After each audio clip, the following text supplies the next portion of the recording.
Welcome back to the Fam Lab. It's a new year, it's a new you, it's a new family, same old Fam Lab though. Hey, we're actually secrets of the trade here, recording this a week before Christmas, but you're hearing it sometime in January 2020. Speaking of January, we have got 3 episodes coming out this month that are actually featuring our, I want to call them headliners, that's probably not the right word, but featuring our keynote speakers, thank you, Mikey, from our Fam Lab 2K19, and so that you can get excited about the family conference that we have going on in 2020. So Matt, would you introduce Ross Cochran? He was one of our keynote speakers last year. Tell us some about him, and then you'll actually get to hear some of his keynote presentation from our 2019 Family Conference.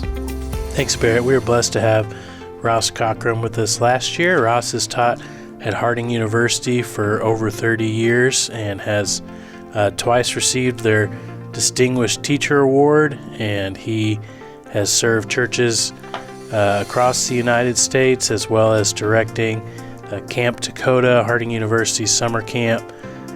He holds a PhD in religious education and pastoral ministry from Boston College, and we're sure that you will enjoy this clip of Ross teaching us at last year's family conference. Hey, do us a favor, rate, review, and subscribe to the Fam Lab podcast. You can follow us on iTunes and Stitcher. And if you want to, double up. That's what I do, just to make sure that, we get that ad money. So that's worth coming in here. But you definitely are going to want to leave us a 5-star review and or rating, I guess, and subscribe. Just share on social media. That goes a really long way. That means a lot to us. So without further ado, let's get into it. Here's Dr. Ross Cochran. I was so relieved when this occurred to me that the best people in the world, the best ones in history or now living, were all, without exception, reared by imperfect parents. Do you say reared or raised here? I understand you raise pigs, you rear children. That's what I was told. But so the best people in the whole world were reared by imperfect parents. Every one of them. There are no exceptions to that. So give yourself a break, okay? You're doing the best you can. And secondly, the best parents in the world reared imperfect children.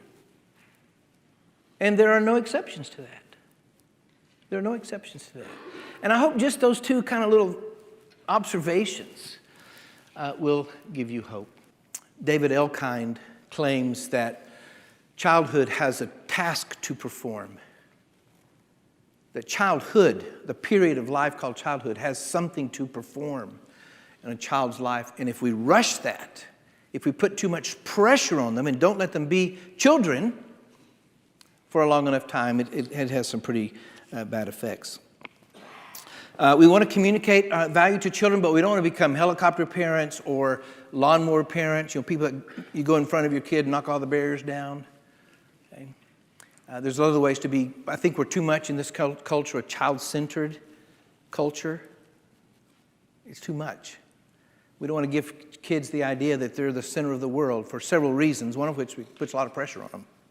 Well, to live in God relationships is part of our divine design. And some foundational truths about that. Our deepest real need is for relationship with God. Ecclesiastes, where this chapter 3 says there's a time for this, a time for that, a time for that, right? And in verse 11, it says, God has put a burden on humanity. He has made everything beautiful in its time. He's created this time-bound universe. There's seasons, there's night and day, and etc. We live in a time-bound environment, a material environment. But it says the burden is that God has put eternity in our hearts. God has put a hunger in our hearts for the eternal, and yet put us in an environment where nothing we can see can satisfy that. And part of that hunger is for relationship. Well, our felt needs are also relational in nature. The need for companionship, the need for security. Will others be faithful to me or abandon me? The need for significance. Do other people look at me and think I'm valuable? I talk to a lot of people who are my age, or roughly my age, early 60s, and they're wondering about their life, if it was significant or not. I wonder what a midlife crisis is, if it's not, in part, looking at your life to that point and saying, did I do anything important? Have I done what I'm supposed to do with a life? Mark Twain said there's two important moments in your life, two important days. One is the day of your birth, and the second is the day you realize what you were born for. Okay?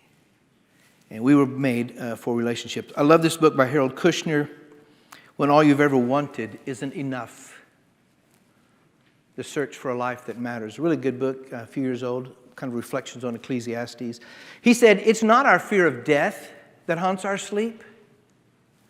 It's our fear that having lived, our life will not have mattered. If a tree falls in the forest and there's no one to hear it, does it make a sound? If a person lives and then dies and no one remembers, if the world's not any different because of their presence in it, have they really lived? And there's something deep within us that we're looking for significance. My observation is when people are at their end, yours too, I bet, they don't say, man, I wish I'd have worked more. I wished I would have golfed more. I wished I would have owned more. What do they say? I wished I would have loved more. I wished I would have paid more attention to the people. Isn't that right? I wished I would have loved more. That's what they say. And they want to be remembered. People want to be remembered. My practice is when I know somebody's dying, if I can't get to them physically, I get on the phone to them if at all possible. I'll call somebody in the room and say, would you put the phone to their ear? And if I can, I only want to be sincere when I say this, but I want to say to them, as long as I have the ability to remember, because I can't say as long as I live, right? My fear is when I get dementia, my kids won't notice. Anything different about Dad? No, not really. So I can't promise that, but as long as I have the ability to remember, I'm going to remember, and I try to name a very specific instance or quality that when I think of that person, that's what I think of, and I tell them. If I'm present in the room, I'll lean over their bed and whisper in their ear, Annie Mae, as long as I have the ability to remember, I'm going to remember that day you said this to me. And what a big difference that's made. People want to know if their lives matter, and that's relationship. Relationships that are life-giving are not automatic. They need maintenance and protection. We sometimes talk about boundaries, protection, right? Boundaries, think of the fence around your backyard. If you have one, it tells you what's your responsibility and what's not your responsibility. I'm 60s, and one of the things I'm working on is trying not to be responsible for some of the emotions in my family. Okay? I can't be that for them, right? Boundaries, flirt with your wife, flirt with your spouse, and sleep in your house. Those are boundaries. They protect your relationship. There's some relationship torpedoes there. The sources of our greatest pain are connected to relationships. I would also say the sources of our greatest joys are relational in nature. And if you don't believe it, ask people who have grandbabies. Right? They'll tell you. Much of our behavior is an attempt to cope with relational disappointment. Had a girl in class, I mean, it was a summer class. It was a small class, and we were in groups, and I don't know how this came up. But whatever we were discussing, she, in this group of 3 or 4, I was in that circle, she said this to me. She said, I always knew, my sister and I always knew that my daddy didn't want to have kids. He wasn't abusive to us. He wasn't mean to us. We just knew. He would have rather not have had children. We became pregnant when my mom quit taking birth control. We became born. She became born. Pregnant when she quit taking birth. I always knew. And she said, so I've spent a lot of my life in the back seat of automobiles with young men looking for the acknowledgement and the love that really I should have gotten from my daddy. It's a classic story. Much of our behavior is an attempt to cope with relational disappointment. Some people feel invisible. Some teens sometimes feel invisible to their parents. They don't feel significant. They don't feel noticed. They don't feel affirmed. I'm fond of saying it seems that all people want to know and to be known. We want to know other people and be known by them. That satisfies our desire for community. We want to love and to be loved. That satisfies our desires for security and intimacy. And we want to bless others and be blessed by others, which is addressing our hunger for generativity. Children are formed by the examples they see. Your children will do what you do before they'll do what you say. They will do what you do. And any of you dads or moms are screaming from the bleachers during the basketball game, you're inflicting more damage on your child than you know. You're embarrassing them, whether they tell you that or not. But more importantly, you're sending signals about what's important and about how you conduct yourself. Okay? Children will do what they see before they'll do what you say. Other adults, in addition to their parents, teens need mentors to speak truth into their lives. I'm often at the table. Now that Nita's gone, I don't know if people think I'm more available for dinner or just need to be fed more. I noticed that Jesus went to dinner with the Pharisees, right? He got invited by a Pharisee in Luke 7, went to dinner, goes to dinner with the tax collectors, and I thought, man, that Jesus can relate to anybody. But Jesus was also a single man, and we never say no to any dinner invitation. So I'm often at the table of Joy and Emily Myers, and there are 5 girls, 13 down to 8-year-old twins. Joy's about 6'6", wears a mohawk, and we think we might be related. If you could imagine the resemblance. So the kids call me Uncle Ross. I love it. But I'm not at that dinner table for dinner. I love eating with them, but I want a voice in the lives of those kids. Not because Joy and Emily aren't sufficient parents. They are. I want to have a voice in the lives of children because children and teens need other adults, in addition to their parents, to speak truth into their lives, to mentor them, to love them. Sometimes you know this from your own childhood, right? You sometimes can't hear it from your parents. And so they need others as well. But one of our jobs as parents is to tend to the spirits of our children. How they think about themselves and how they think about us. So we've got to look in the mirror. We've got to say, how do our children experience us? I love Randy Willingham's notion. Ross, the way that I experience you, I've never been experienced before, I didn't think. But what he's saying is that there's this, when we relate to each other, these are the signals I get from you. I once asked my middle son, he was a little boy, and I said, and of course, you know, the middle child, and the oldest son in my family, Chris, sets goals, has high expectations, very driven, etc. The typical firstborn. And Alan's much more fly under the radar, kind of typical middle child. And so one time I thought, how can I make sure that I'm paying sufficient attention to Alan? So I went to his bedside, and I said, and I thought about how I want to ask this question. I do want to say, Alan, am I a good dad or not? Because A, he doesn't know. It puts a lot of pressure on a kid, because I'm feeding him, right? He has to answer that a certain way. Alan, if I were a better father to you than I am now, what would be happening more often? And he knew the answer right away. You'd spend more time with me. What am I doing there?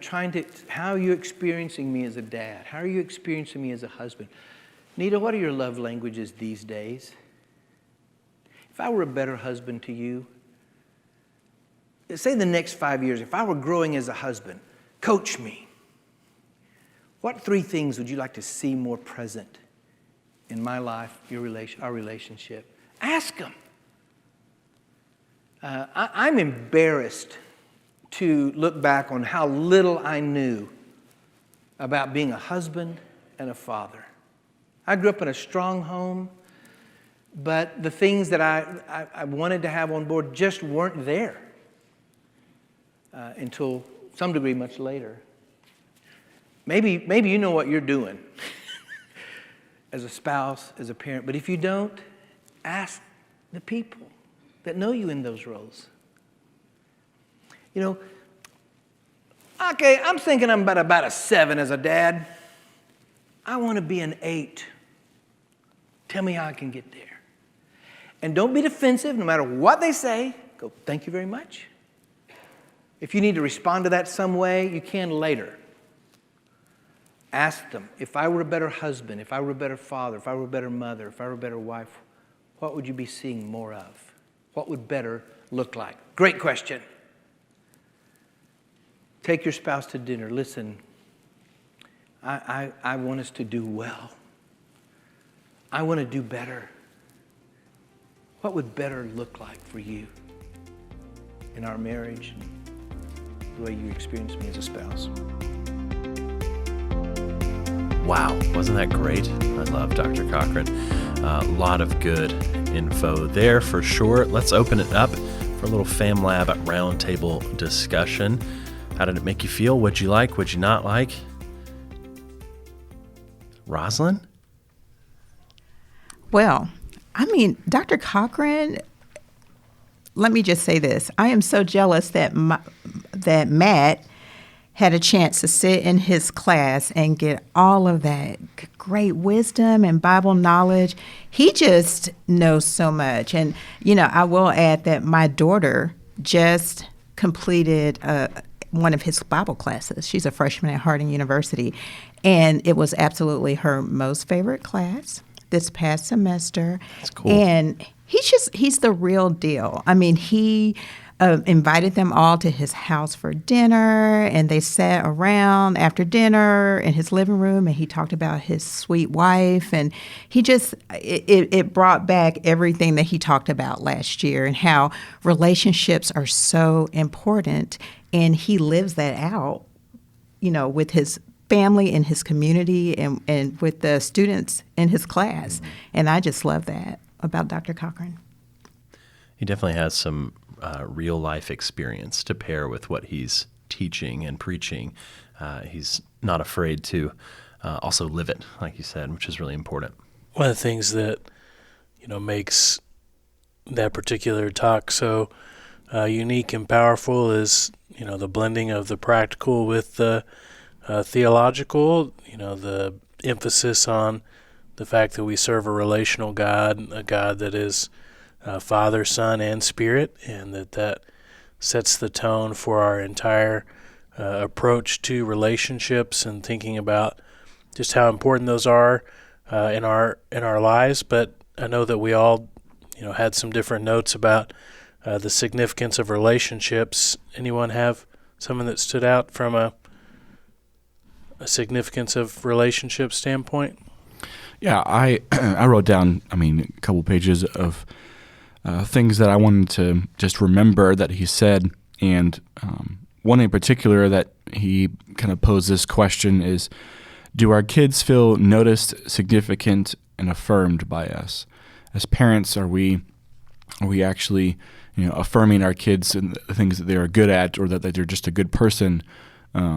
Are we giving them a feeling of significance, that they are important to the family, they're important to, you know, just being around other people? Like, sometimes we are so focused on their achievements, or so focused on what they should or should not be doing, rather than just saying, you know, I'm really glad that you're part of this family. You know, I love you. Just all those things that we all need to hear, but kids need to hear more, because they're constantly questioning, you know, what their significance is, and, you know, are they being noticed by other people?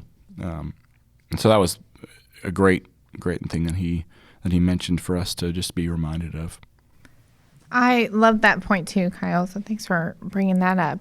I also thought it was a good reminder when he mentioned how there are no perfect parents, that every parent is imperfect, and how he even pointed out so many examples of biblical families that weren't perfect and that things didn't go perfectly for them. And that is a good reminder for all of us that we're going to make mistakes, but we can still have a good outcome in the end if we're keep trying. And he also mentioned, though, that parenting isn't foolproof, that it's not fail-safe, that even parents with the best intentions, there isn't always a perfect outcome, but giving ourselves and our kids a lot of room for grace and for learning and for growth.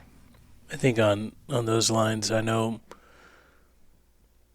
like Kyle mentioned, we have to think about just how much, like as adults, like I know I still struggle with thinking about significance, and I'm still, having to practice positive self-talk and have people around me that, provide me with, praise and, speak that particular love language of positive affirmation. And just, I think we have to remember even how much more we needed that when we were younger. And I know that we can all get so busy that, it requires some real intentionality to actually pour those messages into our own kids or our students or the people that we come in contact with. But it's just, I think the people that truly get that, realize that their words have impact, and that, even the simplest thing that they say, he shared the story about,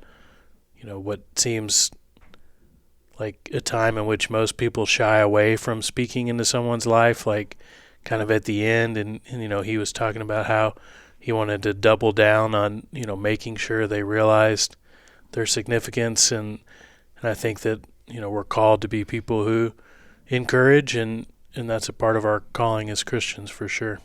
I thought that was a really interesting point. And, it helped me in a way that was kind of unintentional when I listened back at this, that, sometimes we struggle at the end of someone's life, what to say, and just to think, just talk about those memories and those things that are special, how comforting that is to people, and how just we need to recognize the need to know our value. I thought that was a really important part, and at the end of our life, certainly that is true, but all through our lives, we need to recognize that. And I did want to say, too, that he recommended a TED Talk, and it was Brene Brown's TED Talk on being vulnerable. And I actually went back and listened to that, and I recommend that, too. I thought it was really good, but she talks a lot about just recognizing our value. And so, as God's children. And so I think that is just a great point and something we need to pay more attention to. Another thing that he mentioned that I think goes along with what we're saying is that children, and we all know this as parents, but children, they'll do what we do, not always what we say. They'll emulate that. And they're watching. And so the way that we are treating other people and showing significance, whether it's at the last few moments of someone's life or the way that we're treating a stranger or somebody else in the family, I mean, they're constantly just soaking in everything around them. And I mean, as Mikey said, we this is not a fail-safe thing.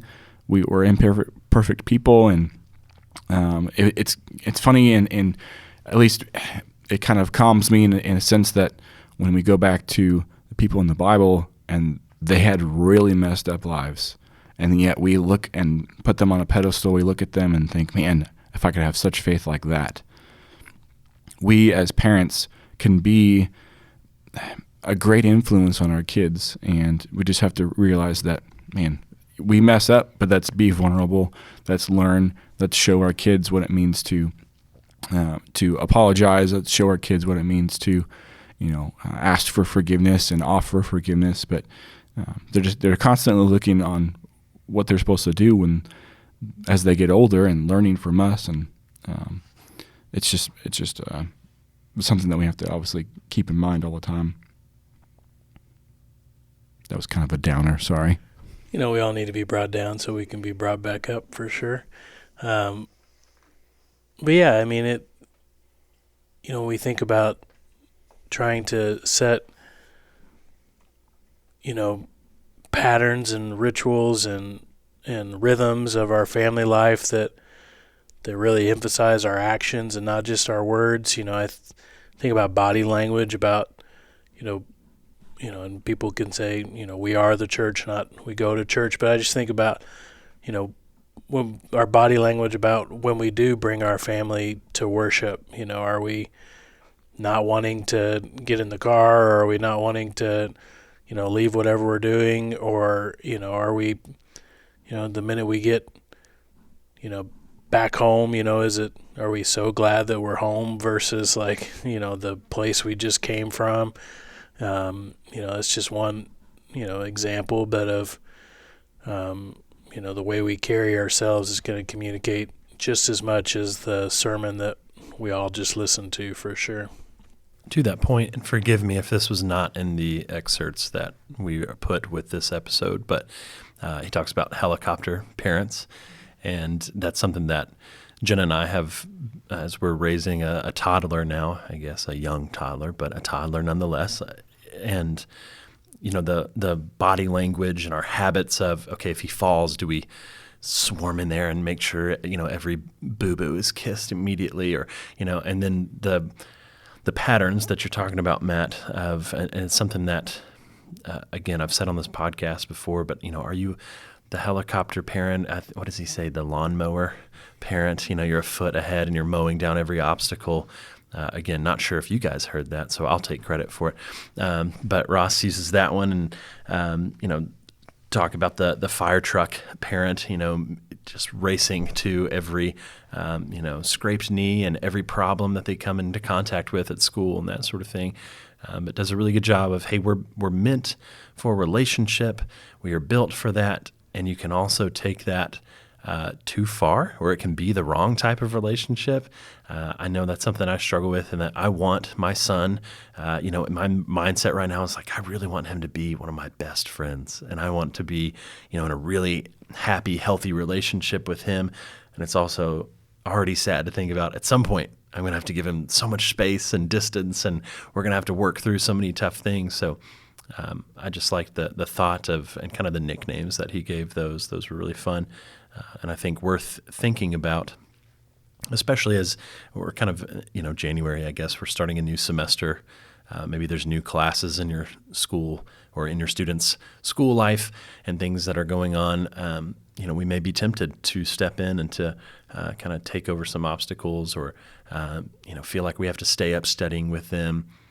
That's not necessarily the case. It doesn't mean you're a bad parent. Something else Dr. Cochran reminded us about is about letting young children be kids. Let children be children, and not putting adult expectations on them when they're young, but leading them to that increasing responsibility and that sort of thing too. But I think that sometimes we do forget that they're little and that they're just learning, and that the mistakes that they make are part of that learning process. And I think that's always a good reminder to stop and think about that for a little bit. I just love that he brought focus back to the fact that God made us for relationships. And I think that oftentimes as parents, we want so much for our children, and everything out there just clouds the fact that what we really should want is a great relationship with our children, and to help foster their relationship with God. And so that is the thing that we need to shine a light on, to keep focused on, and to not let all the other things in the world kind of cloud what we're doing and what our focus is. I think that's a great point for us to wrap up on, for sure. Barrett's going to send us out here in just a second, but remember, first part of the year, we're all compelled to want to set goals, but do so with grace, and set goals with grace. But it is important to talk to your family about what matters in your family, and so maybe use January as a time to not only listen to them about what their goals are, but to maybe set some intentional things that you're wanting to do with your family.